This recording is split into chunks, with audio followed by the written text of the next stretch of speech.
आपके जीवन में कैसा भी समय आए जी, आपको हमेशा पढ़ाई करते रहना है जी, आपको पढ़ाई कभी नहीं छोड़ना है जी। पढ़ाई ही मात्र एक रास्ता है जी, जो आप पढ़ लिख कर अपने जीवन को बेहतर बना सकते हैं जी। अपना जीवन में कुछ कर सकते हैं जी। अपने माता-पिता के सपने को पूरा कर सकते हैं जी। तो आज की क्लास में आप सभी का स्वागत है। आप बिल्कुल भली-भाँति जानते हैं कि क्लास को बनाने में काफ़ी ज़्यादा मेहनत लगता है जी। तो आज के क्लास को शुरू करते हैं जी। आज की हम क्लास में टीटीएल में डिस्कशन करने वाले हैं। मैथ का चैप्टर नंबर आपका लास्ट है जी, अंतिम है जी, जिसका नाम है प्रायिकता जी। ठीक है जी? इसका हम ऑल फ़ॉर्मूला मेरे सुनो पर डिटेल में हम डिस्कशन करने वाले हैं, मतलब विस्तार से हम चर्चा करने वाले हैं आज की क्लास में प्रायिकता चैप्टर के सभी सूत्र पर जी। समझ रहे जी? सभी सूत्र को जी। समझ रहे मेरी बात को जी? बिल्कुल जी। मेरे सुनो टोटल इस चैप्टर में आपको 9 सूत्र याद रखना है जी। ठीक है जी? 9 सूत्र याद रखना है मेरे सुनो, जिसमें से मेरे सुनो आपका 1 से 2 सूत्र ऑब्जेक्टिव सवाल में देखने के लिए पक्का ही मिलेगा जी। तो 1 से 2 नंबर आपका ऑब्जेक्टिव में इस चैप्टर से फिक्स हो गया मेरे स्कूल आज के क्लास से मेरे स्कूल। समझ रहे हैं मेरी बात को जी? बिल्कुल समझ रहे हैं जी। तो पहला फार्मूला है जी आपका पी। ठीक है जी? पी क्या है जी? प्रायिकता है। ई क्या है जी? घटना है। ठीक है जी? तो आपका पी इंटू में ई प्लस पी इंटू में आपका ई डैश आपका बराबर क्या होता है जी? वन। ठीक है मेरे स्कूल, आप यहाँ पर मेरे बात को ध्यान से समझिए। पी मतलब प्रायिकता। प्रायिकता को मेरे स्कूल क्या कहते हैं अंग्रेजी में? प्रोबेबिलिटी। तो हम पी से प्रायिकता को मेरे स्कूल प्रायिकता को हम मेरे स्कूल मेरे बात को ध्यान से समझिए।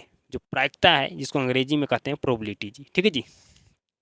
तो हम प्रायिकता को पी से मेरे स्कूल दर्शाते हैं जी। ठीक है जी? तो पी यहाँ पर क्या है जी? प्रायिकता। ई क्या है जी? घटना है जी।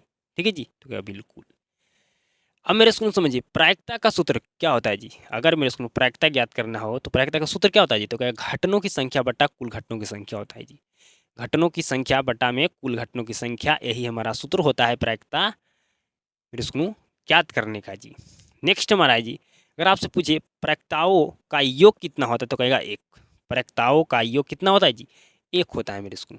ठीक है जी? प्रायिकताओं का योग एक होता है जी। ठीक है मेरे स्कूल? बिल्कुल जी। मेरे सुनो निश्चित घटना की प्रायिकता क्या होता है जी? तो कहेगा ओवन। ठीक है जी? निश्चित घटना की प्रायिकता क्या होती है? तो कहेगा ओवन। आपसे पूछा जाएगा अनिश्चित घटना की प्रायिकता क्या होती है? तो कहेगा जीरो। अनिश्चित घटना की प्रायिकता क्या होती है? जीरो होती है। मेरे सुनो प्रायिकता का मान आपका कभी ना निगेटिव में हो सकता है ना एक से अधिक हो सकता है जी। समझ रहे हैं बात को जी? बिल्कुल समझ रहे हैं। नेक्स्ट है जी, संभव घटना की प्रायिकता क्या होती है? तो कहेगा एक। ठीक है मेरे सुनो, अगर एक ना रहे, आपसे पूछा जाए कि संभव घटना की प्रायिकता क्या होता है? ठीक है तो कहेगा संभव घटना की प्रायिकता आपका क्या होता है जी?